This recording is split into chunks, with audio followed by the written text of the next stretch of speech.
জি সম্মানিত ভাইরা আমার, মনে রাখুন মহান আল্লাহ কোরআন শরীফে জানিয়েছেন, তবে যারা চারটে কাজ করবে এরা ধ্বংসের হাত থেকে বাঁচবে। আগের কথা ভুলে গেছেন হয়তো, একটু মনে করে দিলেই কথাটা মিলে যাবে। আল্লাহ বললেন যে আমি আল্লাহ সময়ের কসম করে বলছি মানুষ ধ্বংসশীল। সময়ের কসম করে আল্লাহ কি বললেন? মানুষ ধ্বংসশীল, তবে চারটে কাজ যারা করবে তারা ধ্বংসের হাত থেকে রক্ষা পাবে। সুবহানাল্লাহ বলেন। কথা মিলে গেছেন এবার? জি, তাহলে ওই ধ্বংসের কবলে, ধ্বংসের আয়াতনে সব মানুষ, ওর মধ্য থেকে যারা চারটি কাজ করবে। নাম্বার 1, ইল্লাল্লাযীনা আমানু, যারা আল্লাহর প্রতি নিখুঁত বিশ্বাসটা ঠিক রাখবে। এটা প্রথম গুণ, ঈমানটা ঠিক চাই, আল্লাহর প্রতি বিশ্বাস, আল্লাহর প্রতি আস্থা, আল্লাহর প্রতি ভরসা, এটা নিখুঁত চাই। ভাই আমি এই চারটে কথার ব্যাখ্যা দিলে আরো অনেক সময় লাগবে, আমার শক্তিও অত নেই আর সময়ও হাতে অত নেই, তবু সংক্ষিপ্ত মৌলিক কথাগুলো আমি আপনাদের কাছে ব্যক্ত করছি বাবু। জি, প্রসঙ্গত একটা আয়াত আপনাকে শুনতে হবে। আল্লাহ পাক কোরআন শরীফে বলেছেন, ওমা ইউমিনু আকসারুহুম বিল্লাহি ইল্লা ওয়াহুম মুশরিকুন। আমার আল্লাহ বলছেন অনেক মানুষ আল্লাহর প্রতি ঈমানের দাবিদার। বাক্য মুখস্থ করুন, আল্লাহ নিজে বলছেন সূরা ইউসুফের শেষ অংশে যে অনেক মানুষ আল্লাহর প্রতি বিশ্বাসের দাবিদার। ধরুন আমরা ঈমানদার বলে দাবি করি না? জোরে বলেন। জি, কিতাবে এসেছে, জি, মানুষকে যদি জিজ্ঞাসা করা হয় যে তুমি ভাই ঈমানদার কিনা, তা কেউ যেন এরকমটা না বলে যে আল্লাহ চায় তা আমি ঈমানদার, এরম বললে হবে না। বলতে হবে আনা মুমিনুন হাক্কান, আমি নিশ্চিত ঈমানদার। সুবহানাল্লাহ বলে। ঈমানের ব্যাপারে কোনো সংশয়, কোনো দুর্বলতা, কোনো আশঙ্কা বলা যাবে না বাপ। কথা মনে থাকবে? জি, একদম দাপটে বলতে হবে আনা মুমিনুন হাক্কান, আমি অবশ্যই ঈমানদার। সুবহানাল্লাহ বলে। কি গো, তবে অবশ্যই ঈমানদার এই কথাটা বলতে গেলে না ভিতরে একটা ঈমানি জজবা থাকা দরকার। যার ভিতরটাতে ঈমানি জজবা নেই ও গাইতা করবে, আরে তুই ঈমানদার, কি জানি কি বলি গেল বিসমিল্লাহ। তার মানে ওর ভিতরে পাওয়ার নেই, ওর ভিতরে পাওয়ার লেস হয়ে গেছে। কিন্তু যার ভিতরে ঈমানি পাওয়ার আছে সে এক কথায় বলবে নিশ্চয়ই ঈমানদার। সুবহানাল্লাহ বলে। ওর জন্য ভিতরে আলাদা পাওয়ার লাগে, এমনি মুখ দিয়ে বেরোবে না। কথা বুঝতে পারছেন বাপ? জি, আমি আপনাকে কি বলতেছিলাম যে আল্লাহ নিজে বলছেন ওমা ইউমিনু আকসারুহুম বিল্লাহ, আল্লাহর প্রতি ঈমানের দাবিদার অনেক লোক রয়েছে, ইল্লা ওহুম মুশরিকুন, অথচ তারা মুশরিক। বলেন না, মুমিন আর মুশরিক দুটো আকাশ পাতালের পার্থক্য কিনা? মোমেনের ঠিকানা জান্নাত, মুশরিকের ঠিকানা জাহান্নাম। মোমেন আল্লাহকে এক বলে বিশ্বাস করে, মুশরিক বহু স্রষ্টায় বিশ্বাসী। চিল্লে বলুন নাউজুবিল্লাহ। তাহলে মোমেন আর মুশরিক দুটো কখনো এক গুণের মানুষ নয় বাবা, ঠিক কিনা বলেন?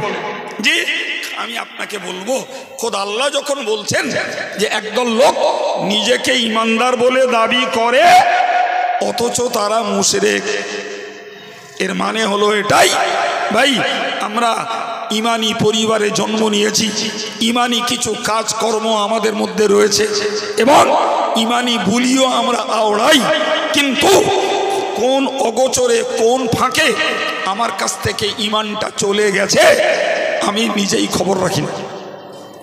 রাসূলুল্লাহ বোঝানোর জন্য বলেছেন, সাহাবায়ে কেরামদেরকে রাসূল জিজ্ঞাসা করেছেন, হে সাহাবীরা তোমরা বলো, কোনো ব্যক্তি যদি আটার খামির তৈরি করে আর ওই আটার খামিরে যদি একটা লোম পড়ে, জি, আর ওই লোমটাকে যদি টেনে বার করা হয় কোনো আওয়াজ হবে? ভাই আপনারা যেমন মাথা নেড়ে বলছেন আওয়াজ হবে না, সাহাবাই কিরামও ওরকমটাই বলেছিলেন যে ইয়া রাসূলুল্লাহ আটার খামির থেকে লোম টেনে বার করলে কোনো আওয়াজ পাওয়া যাবে না। প্রিয় নবী বললেন আখিরি জমানায় মানুষের ঈমানটা চলে যাবে ওইভাবে, সে নিজে নিজেকে ভাববে আমি ঈমানদার, অথচ তার কথার দোষে, তার কাজের দোষে এবং তার বিশ্বাসের দোষে কোন ফাঁকে তার কাছ থেকে ঈমানটা চলে যাবে এতটুকু খেয়াল তার থাকবে না।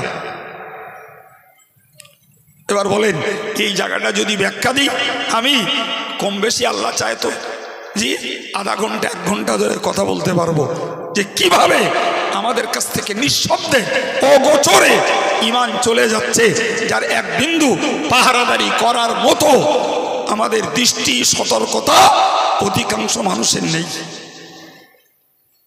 ভাই মনে রাখুন, একটা সাধারণ দর্শন বলি, একটা ছেলে বিএ পাশ করেছে, আচ্ছা বলুন দিন, বিএ পাশ করেছে ছেলেটাকে বলছি আমরা গ্রাজুয়েট, এটাই বলছি তো? হ্যাঁ, আচ্ছা বলুন তো ওই ছেলেটা যখন বিএ পাশ করেছে, ধরে নেন তার বয়স 21 বছর, জি রানিং পড়াশুনো করলে 21 বছরে বিএ পাশ করে যাবে, কথা বোঝা গেল? এখন ওই ছেলেটা বাঁচলে ধরুন 71 বছর, এই 50 বছর ও বিএ পাশ করেছে, ওর আর কোনো পরীক্ষা দেওয়া লাগবে? কানাকুব বাজারে এলে ওরা লিখে জিজ্ঞেস করবে হ্যাঁ গো তুমি বিএ পাশ করেছো, আইনস্টাইনের থিওরিটা বলো দিন। হ্যাঁ গো তুমি বিএ পাশ করেছো, আইজাক নিউটনের থিওরিটা বলো দিন। জি তাকে কেউ জিজ্ঞাসা করবে যে জগদীশচন্দ্র বোসের থিওরি কি, মধ্যাকর্ষণের থিওরি কি? কেউ জিজ্ঞেস করবে? আবার করে কেউ করে না। আর ওকে 50 বছরের লাইফে আর কোনোদিন পরীক্ষা দিতে হবে না। হে ছেলেরা, মনে রাখা দরকার ঈমান ওই রকম জিনিস নয় যে একবার মুফতি সাহেব ধরে, হুজুর সাহেব ধরে একদম কায়দা করে তওবা পড়ে আমি কলেমা শাহাদা বাণী পড়ে নিলাম, আশহাদু আল্লা ইলাহা ইল্লাল্লাহ ওয়াহদাহু লা শারীকা লাহু ওয়া আশহাদু আন্না মুহাম্মাদান আবদুহু ওয়া রাসূলুহু, জি রেকর্ড হয়ে গেল যে অমুকের বেটা অমুক ঈমানদার। ওমিয়া ওই অমুকের বেটা অমুকের ঈমানদার বলে ওই ডিগ্রি জোগাড় করে বসে থাকার কাজ নয়। জি মৌতের দুয়ার পর্যন্ত ওই ঈমানি গুণের উপরে নিজেকে বহাল থাকা লাগবে। যদি মাঝখানে ব্রেক করে কখনোই ঈমান হারিয়ে ফেলে, ভাই পিছনের জীবনে যত নেকির কাজ করে সব ডিলিট, সব মুছে গেল। ওখান থেকে আবার থুড়ি বলে শুরু করতে হবে, আবার কিছুদিন যাওয়ার পরে একটা ঈমান বিরোধী কাজ করে বসলো, ওগুলোও ডিলিট, সব মুছে গেল। ওখানে আবার যে ঈমান আনতে হবে। ভাই তাহলে বিএ পাস করে সারা জীবন গ্রাজুয়েট বলে গণ্য হওয়া যায়, কিন্তু একবার কলেমা পড়ে সারা জীবন মোমেন বলে আল্লাহর কাছে গণ্য হওয়া যাবে না। এই কথা বোঝাতে পেরেছি? তাহলে কোরআন যে কথা বলছে যে ধ্বংসের হাত থেকে বাঁচবে যারা ঈমান নিয়ে এসেছে, এর পাশাপাশি ওই ঈমানটাকে মরণ পর্যন্ত রক্ষা করা লাগবে। বাবা নাম্বার 2, ওয়া আমিলুস সলিহাত, এবং যতদিন বাঁচা যাবে ঈমানের চাহিদা মিটিয়ে নেক আমলটা করা লাগবে। ফরজ, ওয়াজিব, সুন্নতে মুআক্কাদা, নফল, যে সবগুলোই নেক আমলের অন্তর্ভুক্ত। এমনকি বলা যায় ভাই এই রাতের বেলা ঠান্ডায় বাড়ি যেয়ে বাচ্চাটার গায়ে লেপটা তুলে দেবো, ওতেও সওয়াব রয়েছে। একজন মানুষ একটা বোঝা তুলতে পারছে না, তাকে হেল্প করে মাথায় বোঝাটা তুলে দেবো, ওতেও সওয়াব রয়েছে।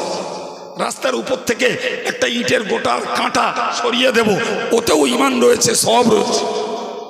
সুবহানাল্লাহ বলেন প্রিয় ভাইরা আমার। সুতরাং ছোট আর বড় সব রকমের নেকির কাজ করে যাওয়া লাগবে। নাম্বার 3, ওয়াতাওয়াসাউ বিল হক, এবং যে মানুষটা যতদিন পর্যন্ত বাঁচবে একজন অন্যজনকে হক কাজের, ন্যায় কাজের আদেশ করবে, অন্যায় কাজে নিষেধ করবে। আমি আমার স্ত্রীকে, আমার ছেলেকে, আমার মেয়েকে, আমার পার্শ্বস্থ বন্ধু বান্ধবদেরকে আমি ন্যায় কাজের আদেশ করব, অন্যায় অসৎ কাজে নিষেধ করব। সম্মানিত ভাইরা, এই গুণটা যাদের মধ্যে থাকবে। নাম্বার 4, ওয়াতাওয়াসাউ বিস-সাবর, একজন আর একজনকে ধৈর্যের পরিচয়, ধৈর্যের উপদেশ দেবে। ভাই কখনো আমি আমার শ্রোতাদেরকে ধৈর্যের উপদেশ দেই জি, আবার কখনো অন্য মানুষেরা সাধারণ হলেও আমাকেও ধৈর্যের উপদেশ দেয়। বিশ্বাস হয়? এই বিশ্বাস হয়? তারা যত সাধারণ হোক তাদের এই উপদেশটার মূল্য আছে, তাদের উপদেশটার মূল্য আছে। ভাই কত লোকে আমাদের নামে মিথ্যাচারিতা, গালিগালাজ, জি কত লোকে আমাদের নামে অকথা কুকথা, কাফের কুরপির ফতোয়া, জি সম্প্রতিকালে একজন বলল মাতিন সাহেবকে বলল বুনসর। সুবহানাল্লাহ বলেছেন নাকি? সমস্ত বুঝ রয়েছেন জি। তো এই টাটকা কথা কালকেই বলেছে, কালকেই বলেছে। তা আমার গাড়িতে মাঝে মধ্যে আমাদের একটা সদস্য থাকে, সে খুব সাধারণ লোক, বিরাট সাধারণ লোক, লেখাপড়া কিচ্ছু জানে না, অথচ সে আল্লাহওয়ালা লোক।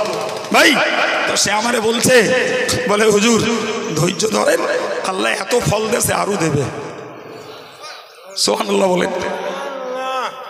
ওর কথাটা শুনে আমার ভালো লাগলো।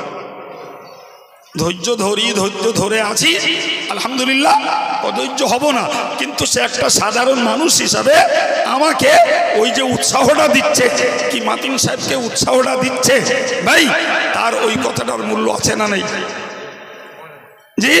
তো কোরআনের বক্তব্য হলো যে আমি আল্লাহ সময়ের কসম করে বলছি যে মানুষ ধ্বংস হবে, মানুষ ধ্বংসের মধ্যে, তবে ধ্বংসের হাত থেকে রক্ষা পাবে চার গুণের মানুষ, যারা ঈমান ঠিক রেখেছে, নেক আমল করেছে, একে অপরকে ন্যায় কাজের আদেশ করেছে, অন্যায় অসতে নিষেধ করেছে, আর নেকির কাজ করতে ধৈর্য ধরেছে, অন্যায় কাজ থেকে বাঁচতে যে ধৈর্য ধরেছে, আর যত রকমের বিপদ এসেছে ধৈর্যের পরিচয় দিয়েছে।